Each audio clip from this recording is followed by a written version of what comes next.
Hello, and you are listening to FPcast, the official podcast for Fruitless Pursuits, where we bullshit about the week in pop culture. I'm Luke. And I'm Jacinta. And this week we're talking about... Movies, television, collectibles, video games, comics, books, board games, and more. Bad flick.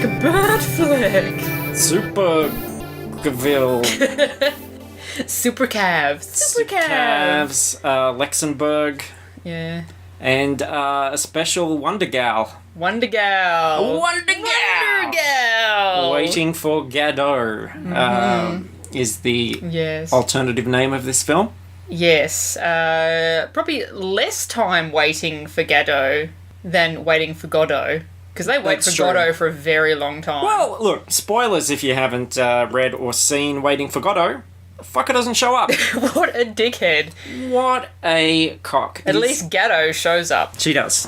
Yep, she absolutely does. Now, I tell you what, normally the review happens later in the show, but Batman v Superman, a huge film, I think the most expensive film ever made, something that a lot of people have been talking about ad nauseum for about a year. And finally, it hit cinemas. We got to see it. I've seen it twice. Mm-hmm. And I think this is the most trepidation I've ever approached a review. Like, I feel, this is a film about incredibly burdened characters. Yes. And I feel incredibly burdened by this film. Yeah, because it's no matter what your opinion is, whether you think this movie is bad or whether you think this movie is good, there is going to be 50 people ready to jump on you and tell you why you're wrong. Yeah, so... And it doesn't matter what your opinion is, you are wrong. So we're going to start this now because, and it's going to be a spoiler-free review, though of course we'll talk about overall sort of feeling and character and actors and everything. And I think it's going to take some time, and I think you're going to have to bear with us because I feel like there's a lot of topics, both inside and outside the film, that need to be mined for this one. Because... I don't know, like, there's so many elements I could talk about. And one of the first things I want to say is I've brought this little analogy up a couple of times in the forums and things when we talk about this stuff. And that is that idea that really a new superhero film, for all intents and purposes, is kind of like a new ice cream flavour. You know, it's pretty much there to make the person that's selling it some money, to be a kind of... new incarnation of something that's kind of familiar. Yep. And you're either going to like it or you don't. Yes. And if you don't like it, no one's going to be able to convince you that you do actually like it and that because it is everyone's good. taste buds are different. But by the same token, if somebody likes that flavour, then it's a real waste of breath to try and convince them otherwise. And most of all, it's kind of silly to get angry about ice cream. Mm-hmm.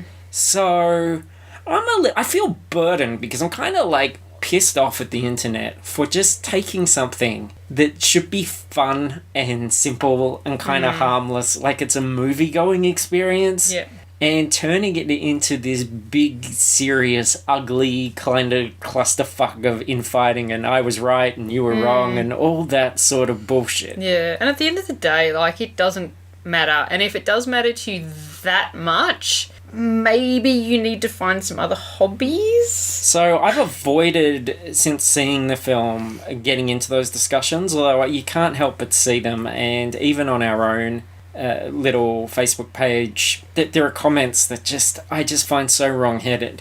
And, like, the people that sort of take pride in the idea that, look, let's be honest, it's not doing well with the critics. It's on 35%. That doesn't mean the average person, of course, is rated at 35. It means the average person has given it lower than 60. So, that's fair enough. Obviously, it's a divisive movie. But this idea of kind of, I feel so vindicated now. It's like, do you want a fucking medal?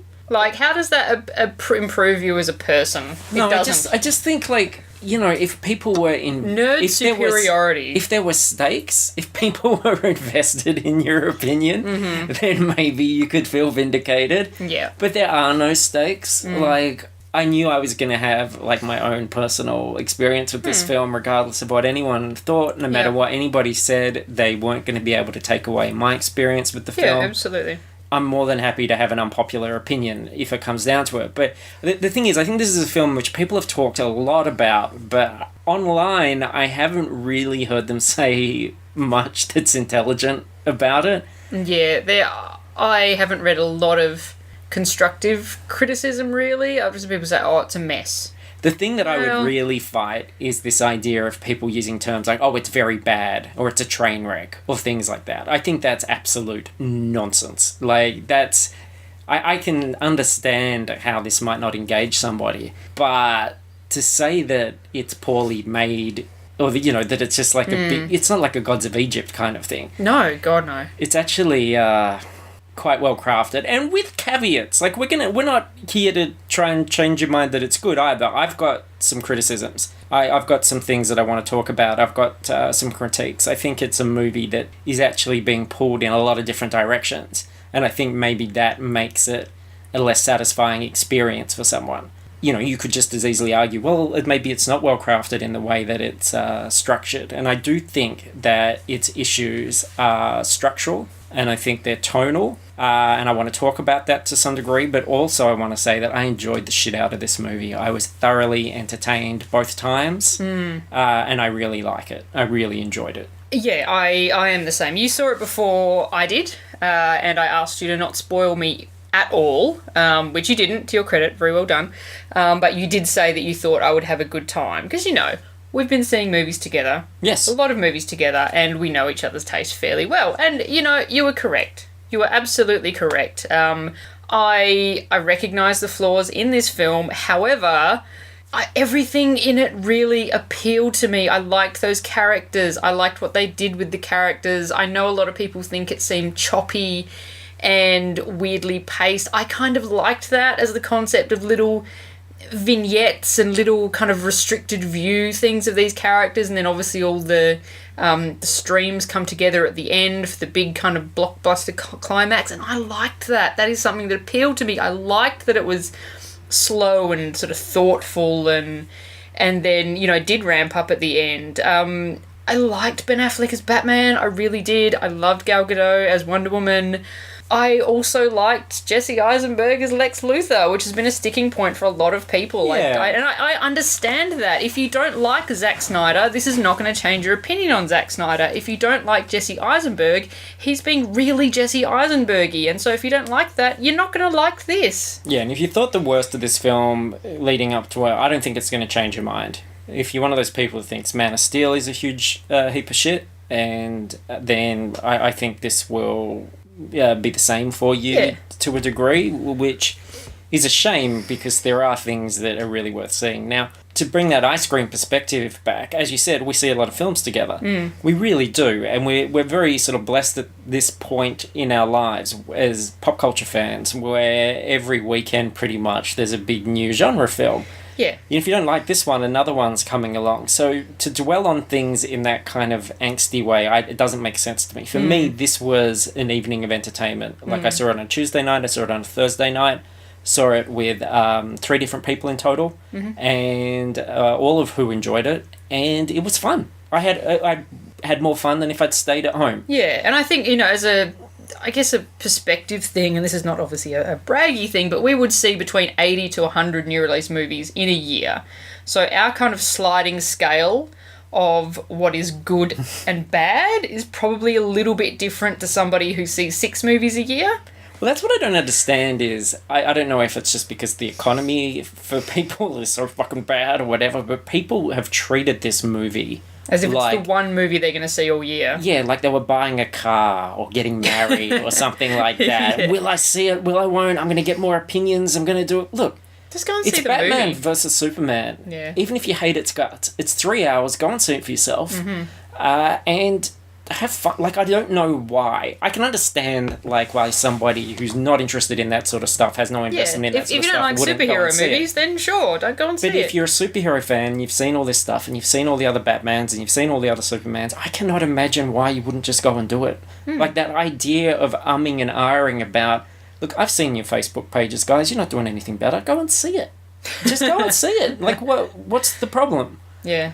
Like, to spend that much angst beforehand going, oh, I don't know, I'm going to have to weigh this up, or and people are going, oh, maybe I'll wait till Blu-ray. Or so, just fucking see the film. Yeah. Like, we went and fucking saw, like, Maleficent and shit. You can go and see Batman vs. Superman. Yeah. Alright, so, having seen it twice, I was able the second time to really get a handle on what I thought worked and what didn't work. And are we kind of ready to start talking about that stuff? Yeah, I feel like we let's are. go for it. So, I'm going to do the negative first. And by saying negative, these aren't things that bugged me. I've had one conversation with somebody about this film who hated it. Mm-hmm. And they kept saying, but didn't this bug you? Didn't this annoy you? And I was like, no, that's really trivial stuff for me. Yeah. And in a sort of fantasy superhero film, that's just tropes. I'm not worried about that. I'm not worried about the logic or this or that. I'm looking at that overall experience. So I do think watching it the second time, I was very clear on this pacing tonal thing. And I think what might put people off is that I actually love the beginning of this film. That was the strongest beginning I've just about ever seen in a superhero movie. It assumes that you know stuff. Like, it's not going to spoon feed you this shit over and over again that you've seen a million times. It goes, you know the story. Here's a brief version of it. There you go. And I think the film's on an interesting trajectory for a while there. I think the introductions to Batman, to Superman, and to Clark and Lois are all handled almost in a kind of more grounded, serious way. It's sort of like, oh, you know, this obviously has more sort of flair and kind of excess than, say, a Nolan movie. Yeah. But I feel like there was almost that sort of sensibility of, you know, who are these people? Let's keep them grounded and real and look at the consequences of everything. And so it really did strike me, watching it the second time, that Lex's first scene suddenly changes that. Because he's got the comic book plot. Everything that Lex wants to do is very comic booky, MacGuffin-y, and of course he's a really quirky character. So that's where it starts to really differ. I do think that he does almost seem a little bit more grounded in reality, because he seems like a mixture of a lot of things that we maybe have seen in real life. He's that kind of Asperger's. Yeah, Aspie, kind of jobsy, googly, like that kind of thing. So it's not like he's completely on another plane. It is still grounded in some sort of reality. I just mean that sort of the kinds of things he's going to do with the plot, the kinds of things he's going to use as weapons and things like that. Yeah, I think, but again, you know, compare that to the Superman's first sequence, which is far more grounded in reality and has higher stakes. They're not comic book stakes. They're actually, there's some sort of violence and suggestions of violence there, and real world kind of politics stuff, which is actually quite tense. Yeah. And then we switch out of that. Not a criticism, because I'm kind of like trying to pull all this together with that. So I think what ends up happening is you've got three very tonally different things happening. You've got Batman's very tonally different to what Superman's doing, and then Lex is different again. That said, I love all those individual pieces. And that's the sort of the thing about Zack Snyder movies. I do love the pieces. I think sometimes he has problems putting them together in a satisfying way. I think he also, and people will feel a bit insulted by this, but I actually think he overestimates the audience's ability to catch up and run along with him. I absolutely agree with that. Yeah, I think, as I said before, this movie doesn't spoon feed stuff to you. There are some things that you're kind of, it'll give you later on, there's sort of something that a character knows, and they don't kind of explain why the character knows that. You just are sort of expected to believe it. And with that character, it is believable and it's a reasonable jump to make, but they're not going to like hold your hand through that whole process. Because we're not doing spoilers now. I'll talk to you about this off air. But one of the things that someone asked me about was, well, what about this thing? How do you explain that? Why was that there? And for me, it felt very obvious why that was there. And I feel like I was able to very reasonably articulate why, and it's a pivotal scene, why that works, why it makes sense for that character at that time. And the fact that seemed like a given to me, but the fact, and I've seen other, I'm not singling this person out, I'm only mentioning because I've also seen those sorts of comments on other places, it's made me realise these people are so tightly wound up about all this stuff and about whether they should like or not like this movie. That they're not even seeing what's there. You know, they're making these kind of calls about it and being confused. So I think there's that. I also think because this is a huge budget movie, unlike a lot of movies, it really has the opportunity to change location incredibly rapidly. Mm-hmm. Every sequence, it globetrots, it goes all over the place. It's night, it's day, it's in this big set piece. But the big set piece might only last for a couple of minutes. You know, I don't think this is spoilers, but Superman goes from being in a sort of very grounded Clark Kent kind of situation to the next sequence without any transition is doing the most over-the-top Superman thing possible. Yeah. And I think comic books do that. I think comic books are able to shift from panel to panel into really fast-moving, you know, big variety of subjects. And I think films don't. Now, Avengers, and it's going to be impossible to do this without drawing comparisons to other films, Avengers has very diverse characters as well. Thor's miles away from Iron Man, for example. But the difference with those films is they all seem on the same page, those characters. They're all moving, like the story's pushing them all through the same corridor. And those set pieces and things, like if you look at that first Avengers film, there's not a huge amount of different locations, and we spend time in each one. Like, you know, the whole helicarrier attack, we breathe along with that, whereas this Superman Batman, it's almost like watching those early setup episodes of Game of Thrones where you get 3 minutes of this character, 3 minutes of this character, they're in wildly different places, and your mind is racing to piece it all together. So I like all the pieces, but they become very rapid fire, and they don't always have room to breathe. And by that I mean, like, they'll do something so interesting with Batman, and you're like, oh, I love this interpretation of the character, I really want to see more of this, and then we cut to something else. Then we cut to but then Lex. does that not make you want to see more? It kind of makes you go, man, I really was enjoying that. It makes you acknowledge it. It does, but I feel like you don't get that chance to sort of nestle into the scene. Like, some of them are just so quick that you don't get that time to sort of get comfortable and to orient yourself. It reminds me of that thing they talk about with 3D movies, how with 3D you have to have longer shots, because if you have a quick shot, your eyes don't have time to realise what am I focusing on and to adjust to the 3D effect. So you can't do those like rapid fire cuts in a 3D film. And I feel like that's almost like that. Sometimes you just don't have that time to orient yourself, to go, I'm kind of comfortable. And then what happens is the movie, of course, in the second half does the complete opposite. It's very much in the same setting. And certain things suddenly start taking too long.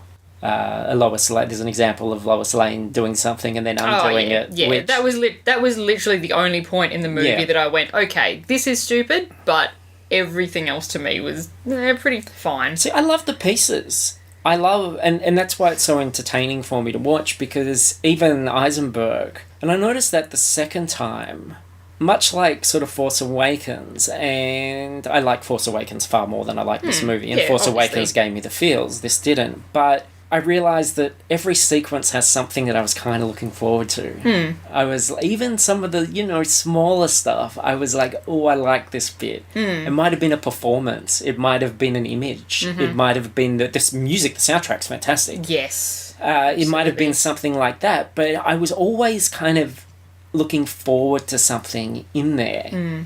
I think it's full of really cool, memorable moments. Like, I think even if you hate this thing, you're not going to forget stuff. I really enjoyed that Batmobile chase. You don't see the Batmobile a lot in the movie, but when you do, it's pretty enjoyable.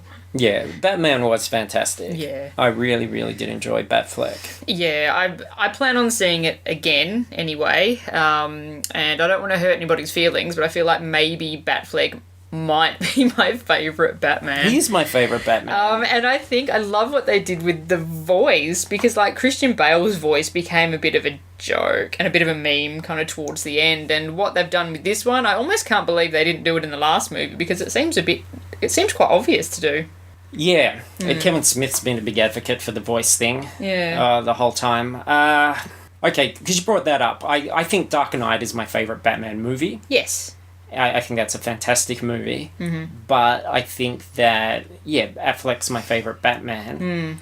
I mean, to be fair, obviously Christian Bale and Ben Affleck are playing different types of Batman, so it's hard to kind of directly compare them, I guess. This is good. This is another thing I want to mine. There's so many things I want to mine, and we have absolutely no notes, so bear with. I think that part of the angst we've seen about this film, and I think it is from a vocal minority, I think this film will actually do very well. I think if Transformers movies can make a huge amount of money, this is certainly a lot better than anything like that. Yeah, and I think the funny thing is the negative reviews are almost having the opposite effect, because people are going and seeing it and going, oh, actually, I kind of liked that. And they're expecting it to be a hideous pile of dog shit, and it's not a hideous pile of dog shit. No, in fact, really, you should be sitting down, and when that starts, you should be like, my initial reaction when I was sitting there watching it the first time through that first part was like, oh shit, he's done it. Like, you know, this is it. Suck it, haters, this is awesome. Yeah. And then, like, by the time it finished, I was like, okay, yeah, look, he gets accused of style over substance, and I think that's certainly something that's there. But I also think you could accuse pretty much any comic book of that as well. Yep. Like, I think this was kind of like a modern comic book, and I don't think we've ever seen that before. This was that sort of modern comic book where they do fight giant monsters and all this craziness happens, and it moves at that kind of pace. But people aren't embracing that. And something I've said before, and I feel this quite strongly, is that I think a lot of those more vocal nerds, you're talking about a fan base that is very, very insecure. They're an older fan base, because I think, like, kids and stuff, teenagers, just going to love this shit. Sure. They're not going to worry about it. They may not like that. It is a little bit kind of slow-paced throughout the middle, which, you know, teenagers may not like that. I was fine with it, but you can see where they might. But they'll be happy to see Batman. Like, shit, I've sat through way worse movies than that. A smaller glimpse of Batman in the past. Yeah. So I feel like you've got this fan base that is very insecure. They put so much stock in this kind of movie, and they want every superhero movie to kind of be as revered and as good as, like, The Godfather or something. But it's not going to be, because it's really an adolescent power fantasy. These things are quite juvenile at their core. And I feel like those fans don't know what they want. They just want something that everybody's going to kind of take seriously. And it's a shame, because if you love film and you love art and you want to see really good films, you've got a lot of other options beyond superhero movies. Yes. And I know they're saying, well, surely they can transcend. Let's find that one that does. But I think it's going to be so rare, because it's rare that there are comics that have transcended. The amount of times people mention the best, like, graphic novels of all time, and it's, like, all stuff from 30 years ago. You know what I mean? Like, it's not, with this mainstream stuff, you're not going to always get that big experience. So what they tend to do is gravitate around things like the Nolan trilogy. But Nolan was so sort of almost scared of the camp and the silliness and that nature of it. He almost doesn't make Batman movies. I love Dark Knight, but it's a crime thriller. Yeah, it was a revolt against, like, Batman Forever and Batman and Robin. So they're going to go, okay, we're going to make it really super gritty and dark. And now Snyder is continuing it kind of still gritty and dark, but with a few splashes of colour, and people are going, oh, why is it so gritty and dark? Because that's what you fucking asked for! But, you know, like that Nolan thing, it wipes away all that DNA, all the fanciful superhero elements. People like it because it almost is like The Godfather. So, you know, it is this crime thriller. Yeah. And that's why Bale's not my favourite Batman, because when you watch Dark Knight, you go, it's pretty silly that this guy's dressed as a bat, because it's not really that movie. Like, everything else is actually sort of like one of those movies where Brad Pitt hunts down a serial killer or something. Yep. You know, you don't... So the fans are like, yes, that's a perfect Batman movie. But is it a Batman? It's not really a Batman movie. It's just a movie where a guy's dressed as a bat. Like, if you go to Quality Comics and pick up the latest issue of Justice League or something off the shelf, that's not going to be like that Nolan thing. It's going to be far more like Batman v Superman that we just saw. So I think they're scared of that. And you saw this kind of weird thing where everyone hitched their wagon to Deadpool. Oh, Deadpool's a great movie. This is great because it's adult, and, you know, now our stuff's being... but it's not. It's, like, made for 13-year-old boys. They're suddenly, like... Deadpool story is as cliched a superhero movie as you can get. It's small scale. It has, like, 2 fights in it. And it has a villain that's not at all interesting or memorable. But it makes you laugh. Yeah, it makes you laugh. It has dick jokes. And it's got dick jokes and stuff. Yeah, and with Deadpool, yes, I enjoyed it heaps while I was in there. I walked away from it, went, that was fine, and I probably don't need to watch that again for a very long time. So Superman versus Batman, I was watching that, going, I'm having a good time. I walked away. I went, I'm going to go and see that again, and I'm going to listen to the soundtrack every day for the rest of my life. And look, you know, it's going to be a personal taste thing, but I just think, like, I don't understand why the extremes. Why is one brilliant and one's a colossal piece of shit? Yeah. They're actually both pretty much in the middle. Yeah. And, but... People just fucking hate Zack Snyder, man. Yeah, but I feel like Deadpool made the nerds feel vilified. Which is hilarious. Not vilified, because vindicated. Vindicated. Like, Deadpool, though. Deadpool is like... He's fucking the lowest rung. Well, it's Rob Life. Oh my god. Like, look, I don't mind. Deadpool is fine, but I recognise Deadpool as being, like... The lowest common denominator. He's the lowest fucking common denominator. Like, if you can't get a laugh out of Deadpool, then, you know, you're not trying hard enough. He's so fucking broad. And you're always going to get that sort of... Yeah. But people are like, oh, it was so brave. Like, they went into all these places and they... And the language and all this sort of stuff. And it's like, have you seen, like, a Seth Rogen movie in the last... You know, if you want to see movies with swears and boobs and sex jokes and stuff like that... pretty much the same level as, like, The Night Before. They took lots of drugs and swore a lot. Super bad. Deadpool! Or something, yeah. So, it's not a new thing. No. And you weren't saying those movies were the best movies ever made. And it's certainly not the best movie ever made because he wears a suit and has a cliched superhero origin story in Wolverine Light. Anyway, so I don't understand, like, I don't think, that's what I mean about, I don't see, like, the intelligence backing it up. I don't understand it. So, another big critique that comes up is the treatment of the characters, and I think that's the shield that most of the comic fans are going to hide behind. This idea of, I'm hearing a lot that, oh, this Batman kills people. That's not cool. So, you know, Batman doesn't kill people, etc. I don't think Batman really kills people that much in this. I think the idea of going out and being a superhero that kills, to me, means that it's, like, premeditated murder. Yeah. Like, you capture someone and he goes, guess you're taking me to jail now, Batman. And Batman's like, think again, and, like, punches him at the throat until he dies. Yeah, and I mean, like, if you look at Batman and the way that Batman is dealing with the people that he is fighting, he mostly punches them very hard in the head. You know who else punches people really hard in the head? Daredevil.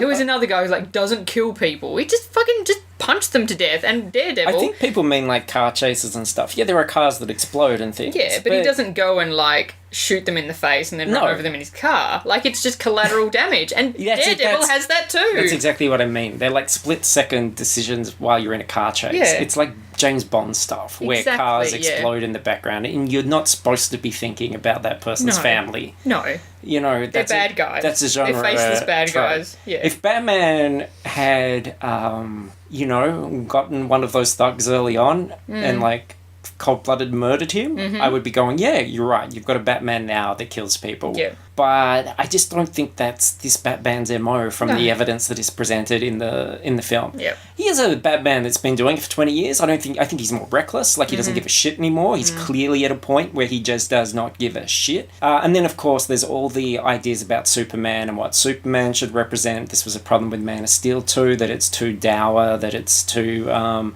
he's got the bulk of the world on his shoulders and he's miserable all the time, etc. Look, if you fucking love Superman and you think that this is a big thing to the character, I'm not going to argue with you, but I got to say, I don't care enough about Superman for that to worry me. I'm happy with this watching this interpretation. Yeah, exactly. And I mean, especially with Superman and Batman, given that they have such a huge place in...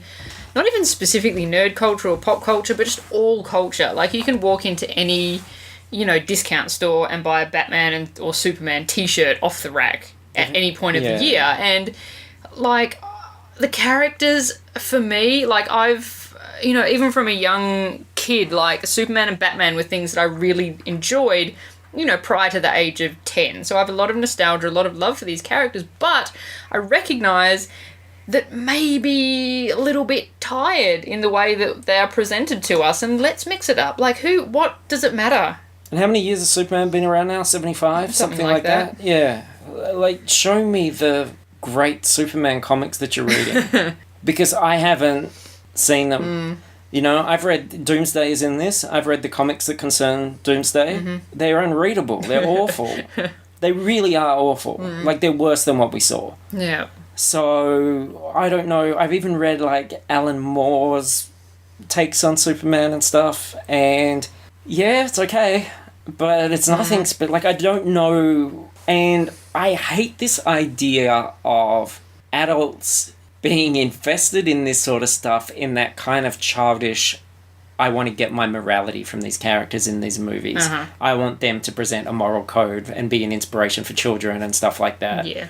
I didn't feel that when I watched He-Man cartoons as a kid. I didn't get my moral lessons from that. My favourite cartoon character when I was a kid was Wolverine, so I should have grown up as a fucking psycho. I think if you're looking for that, you know, sort of... I mean, it's outright said in the film. Perry White says some stuff about how it's not that era anymore. Apples don't cost a nickel, etc. Yeah. You know what I mean? Like, that's not what it is. And...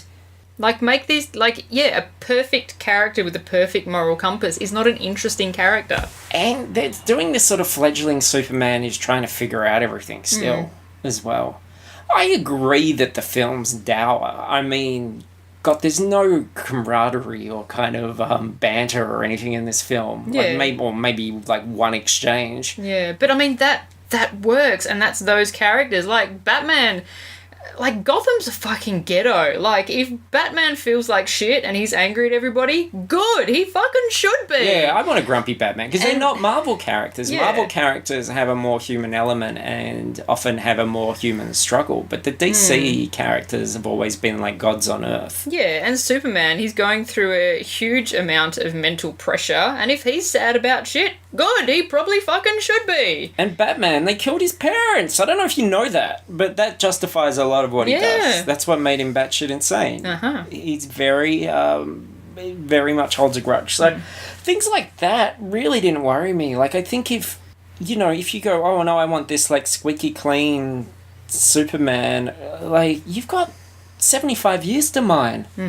Go watch the Christopher Reeve ones again. Go watch fucking Quest for Peace, or listen to the Book Was Better episode about that if you want to see how south things were just 20 years ago. I mean, so I don't know. I think the movie tries to do...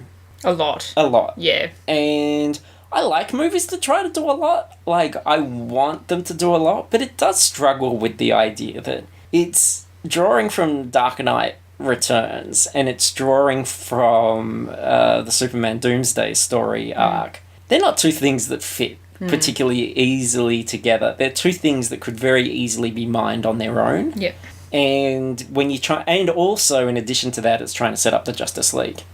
So it is, especially at the end there, it's squishing in a lot of stuff. But I certainly am interested enough to see where this all leads. Oh, absolutely. Oh, fuck, I would see any Batman, but that's the thing. Like, okay, you didn't like this version of Superman, that's fine, but there will be more. Yeah. That's not it. They will make more Superman movies. They're going to reboot Superman until cinema stops existing. Yeah, Star Wars, Batman, all that stuff, it's going to be a constant. You will not see all of the films because you will die before they are all made. So, you don't like this one, a new one will be around the corner, but I don't know, this really did feel like, to me, like the modern DC Comics version, and you saw that in the way that they, like, remember we talked about that special they did to promote stuff, and they had Kevin Smith and some of the DC Comics people, and I was like, oh, why are they going for that crowd? But I think that movie kind of is that. But then the thing is, look at New 52, which was a piece of shit. But, you know, people bitched about it constantly, but they still bought them every month. You know what I mean? But that's the thing, like, people buy the comics to bitch about them, and people go to see this movie. Like, I've seen people saying, I can't wait to go and see Batman vs. Superman so that I can complain about it with, like, justification. I'm like, fucking get a life. Get a fucking life. What about even on our Facebook page, there's that kind of now turning Soren's eye toward, well, they're going to start shooting Justice League soon, that should be interesting. I wonder if they'll still do it. I wonder if they'll, like, abandon their plans now or whatever. Hell no! They're not going to do that. Absolutely. These silly fucking little monkeys. Come on. It's made me very excited for that solo Wonder Woman movie. Yeah. That was fucking sweet. And you barely saw... Well, there was a suggestion of how that's going to kind of look a little bit in this movie. Yeah, that was very exciting. That had a very Captain America the First Avenger feel to me, and that is a good thing. Yeah, kind of that crossed with Thor, really. Yeah. Yeah, when you look at the Amazons. Yeah, pretty sweet. So, I don't know. Look, I really enjoyed the conversation I had with the person I had the conversation with, even though at first I was, like, feeling a bit competitive. Yeah. But really...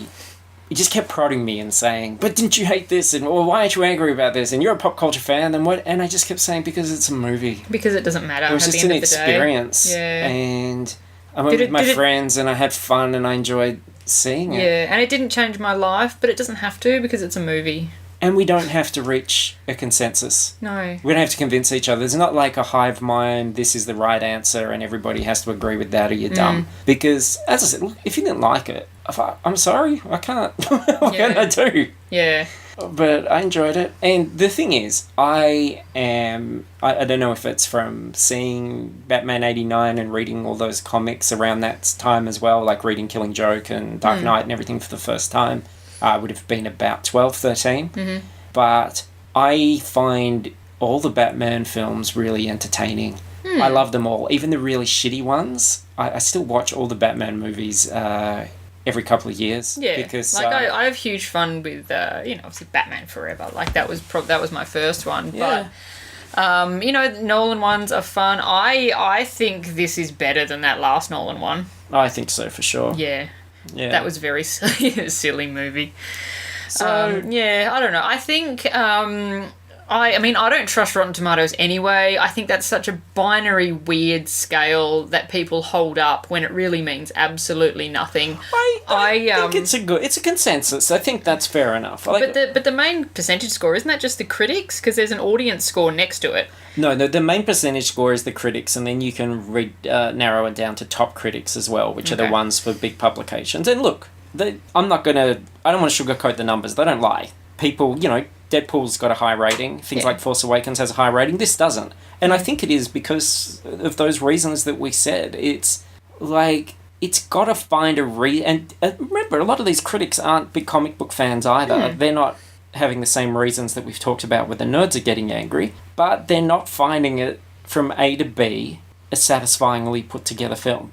Like, they don't find that all the pieces add up. Okay. And I think it's hard to argue that.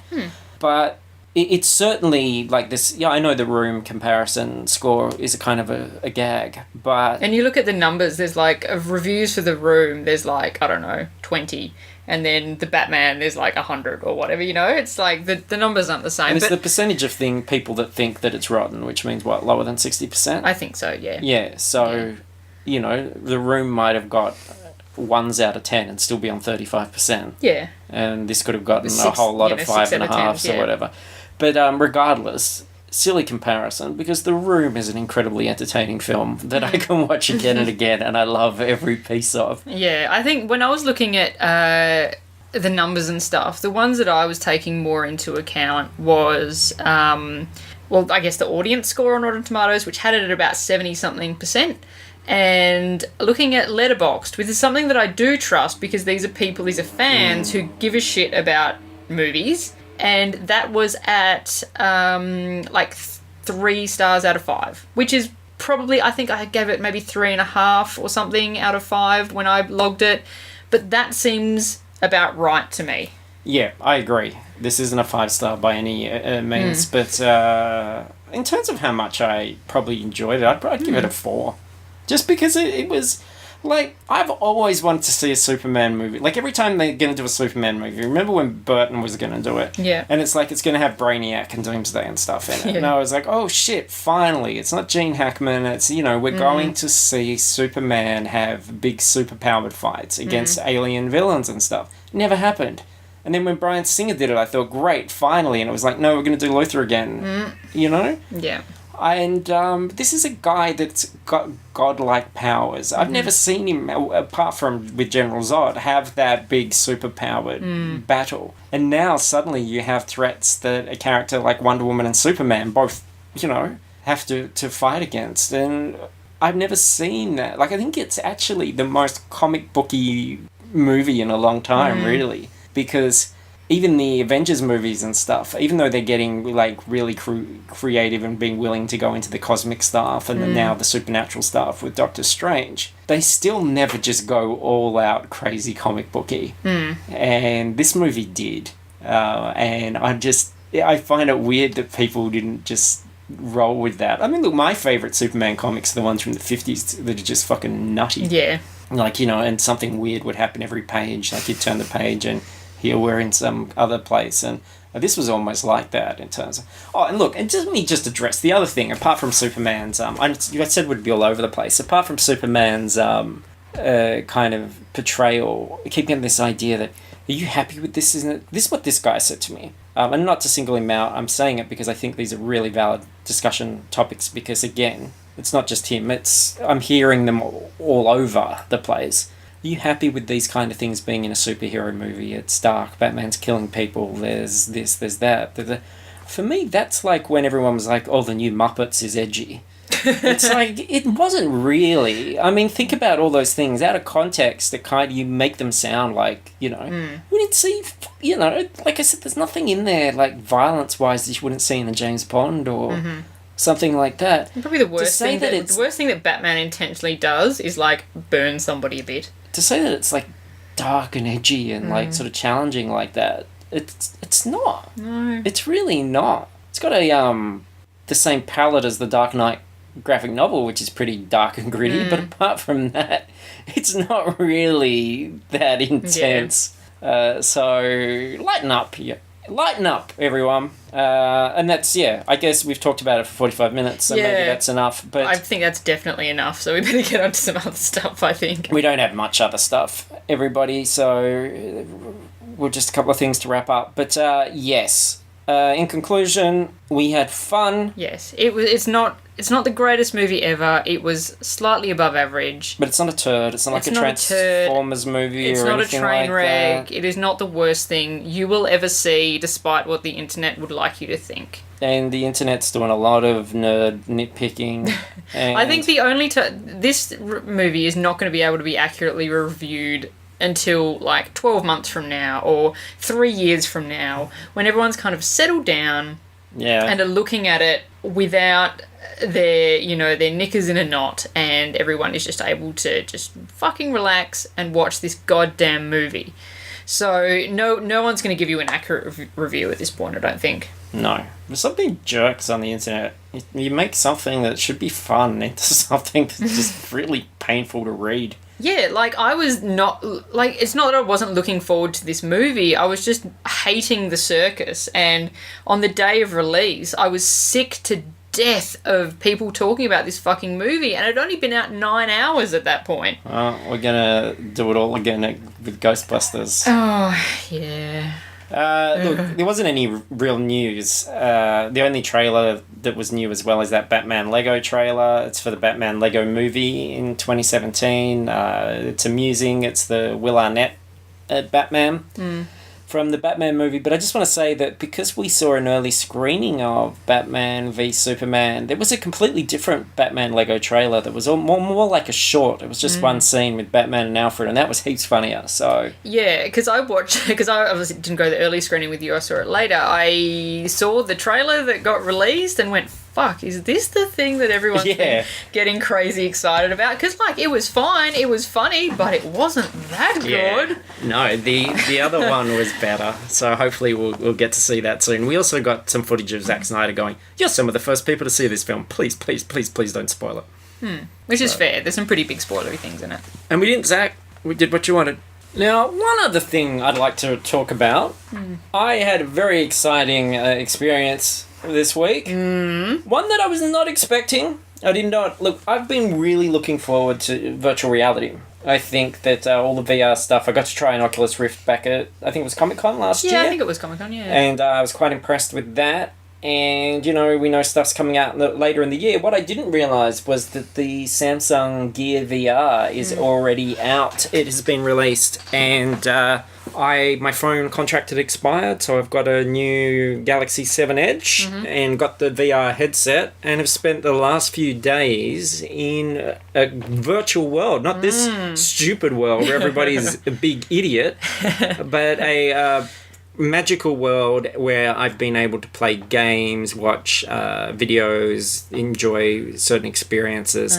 You got to have a bit of a taste for the first time when you arrived. Put you on the swivel chair so you could see everything around you, and gave you a bit of a best of tour.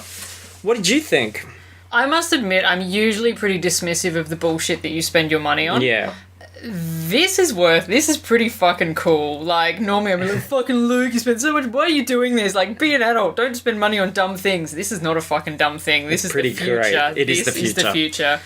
What you're going to hear if you listen to people talk about VR and stuff is there have been people like, oh, it's going to be like 3D TVs and stuff, it's a fad. But no one who has tried it has said that. And most people are saying you really need to experience this.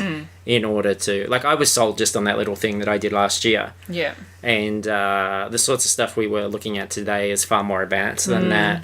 So... And the idea that it's so accessible, like, PlayStation bring out the PSVR or whatever, which costs as much as a fucking PlayStation to get. Yeah. But this is cheaper, and it's so accessible. You can just go and fucking buy one. Well, the thing is, it's because it does use your phone. That's the screen, whereas you're having to buy that screen built into the PlayStation one. So the headset, if you've got one of these Samsung phones that's compatible, is only about $160, I think, maybe even less. I know a lot of the Telstra stores around here have sold out, but I got mine from JB Hi-Fi, who I think it was their last one, but... It is really incredible. You go in, you've got the Oculus store there, and you've got a lot of different things you can do and experience. I don't even know where to start or how to describe. The first thing I showed you, there's so many, like, I guess they're kind of like advertisements.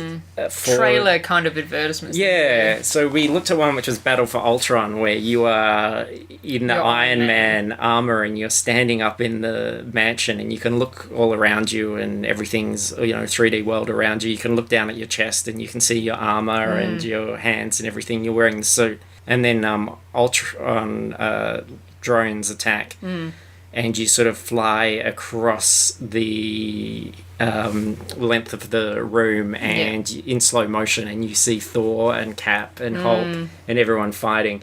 And it's just crazy. Like, Thor's hammer spins around next to you, and it smashes through a billiard table, and the balls fly over your head and stuff. Yeah, and Hulk was ripping apart a robot, and I turned around, and, like, a bit of the helmet kind of flew past my face, and I was like, oh my god. And it's very immersive. Like, you really notice it when you come out of it. Yeah. But far more immersive are the games. I mean, they're the things when you're actually interacting with it. So, we were playing, what's it called? I only just got it. Gunjack.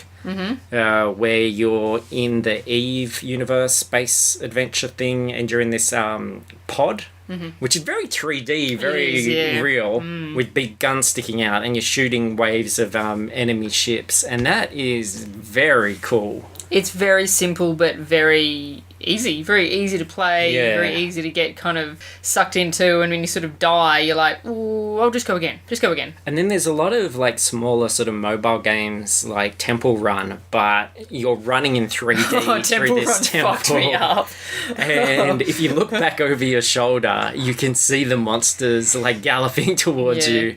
And it's all hills and jumps and things, and it has that roller coaster thing on your stomach. You really feel like you're moving, and when you like go over a hill and then start to plummet, you really feel like I have a tendency to get motion sick in games anyway, so I couldn't handle more than about a minute of that. But I ran off a cliff. There's peaceful experiences, like look, I did. You can play like planetarium videos on there as well. So you can really just lean back in your chair and the whole field of view above you. Yeah, so cool. I did one where I was in the womb with a fetus growing. Oh, shit. Yeah, that was kind of interesting. There's this wonderful thing where you can watch like 2D movies on there, but you can watch them in a 3D movie theater. Now, you did this. It's a cinema just like you would find in any cinema complex, and it feels 100% real.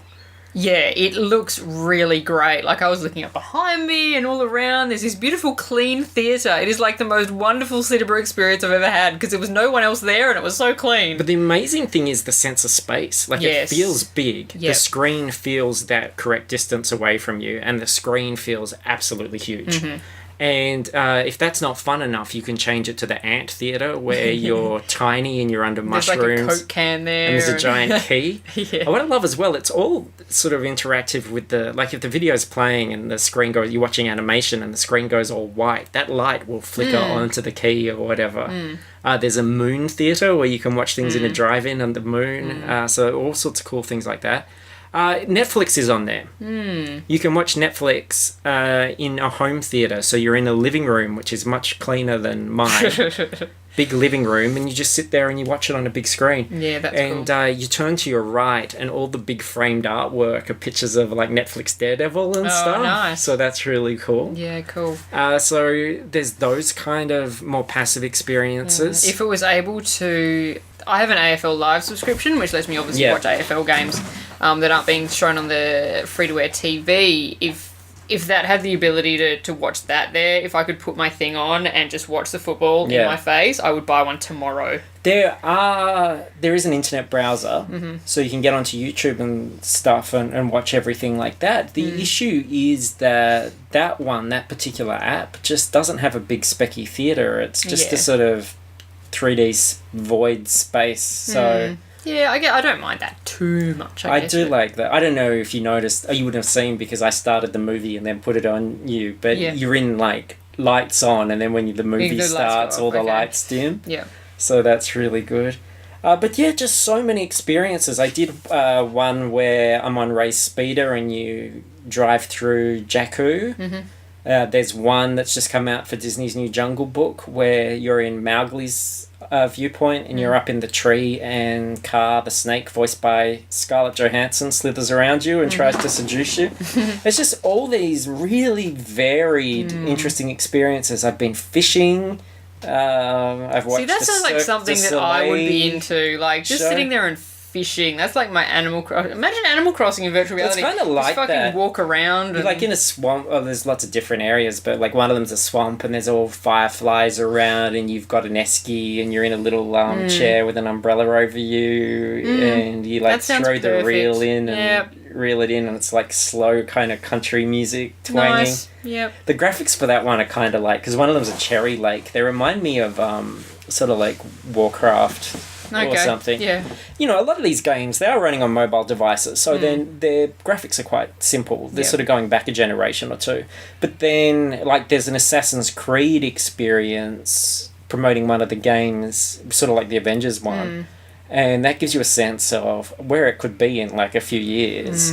Of what it would be like to be in a game with those sorts of graphics and to be there. In fact, it was only a video, it wasn't interactive, but I know Minecraft eventually is going to be on VR. But there was a Minecraft minecart ride. Yeah. So it really shows you what it's like to be in that world. And the thing that threw me was a spider scuttles across the wall, and it's in scale with you. You're used to these being tiny little blocky things, but you were like, oh shit, and a creeper explodes on the track at one point, and the creeper is your size. So it's like, wow, I'm really in there. So yeah, I think it's fantastic. Only just starting to mine what it can do.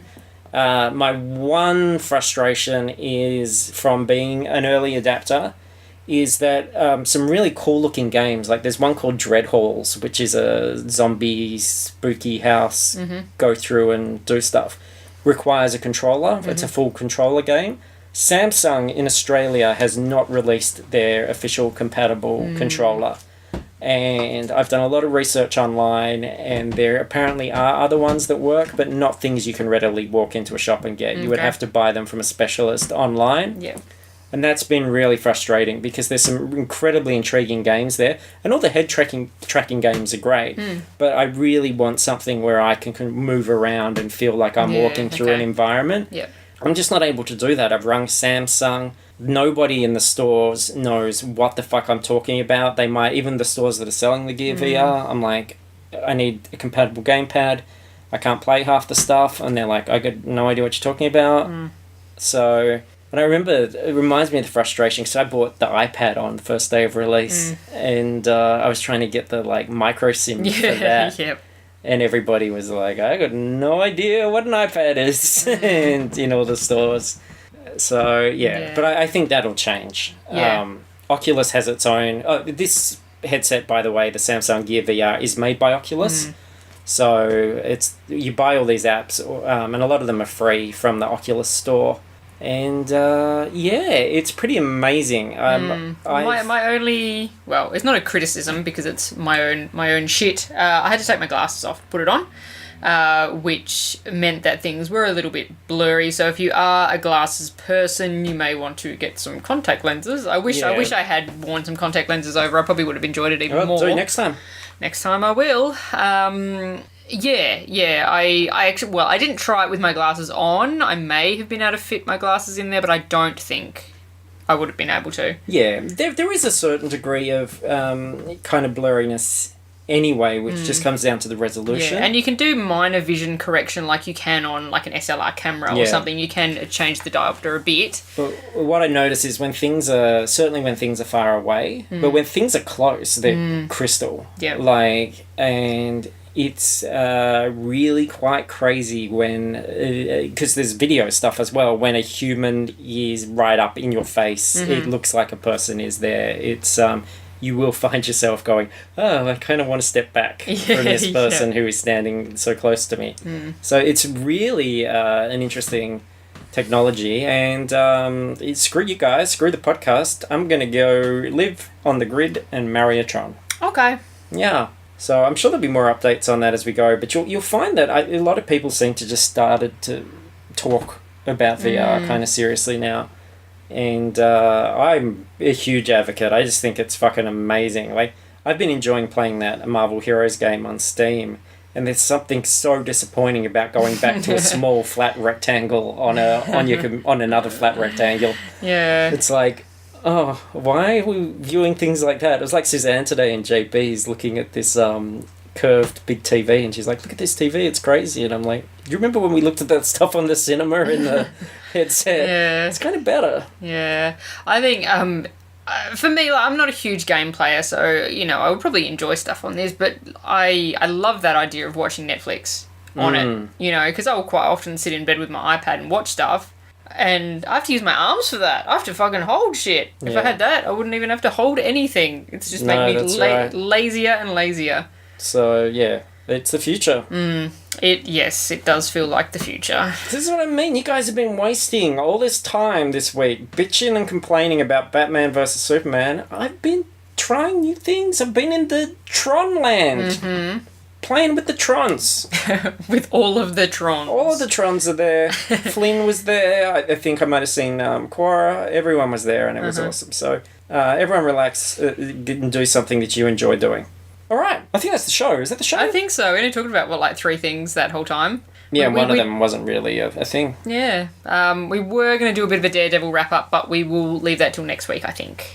Yeah. Yeah. Do we want to do that as a... Are we going to do that? This is probably not a conversation for the show, but are we going to do that for Patreon? Are we going to do a spoiler one, or are we going to just talk about it next time there's not much news? Maybe we will have that discussion after the show. I'm not sure yet. Be that way. All right. Thanks, everyone, for listening. Please listen to the other shows. I've got a great Batman episode with Courtney on Book Was Better tomorrow. Just go to fruitlesspursuits.com. Fruitlesspursuits.com. You'll find links to all of our stuff. Patreon, iTunes, Facebook. Like us, rate us, do all those things that you don't actually do. Show us you exist, and that would be great. All right. Yeah. Cool. Peace out. Next week? Fucking Oz Comic Con. Oh, yeah. Oh, yeah. Jesus. Yep. Oh, I'm kind of not looking forward to it. Oh, which I feel kind of shitty about, but I don't know. Oh, God.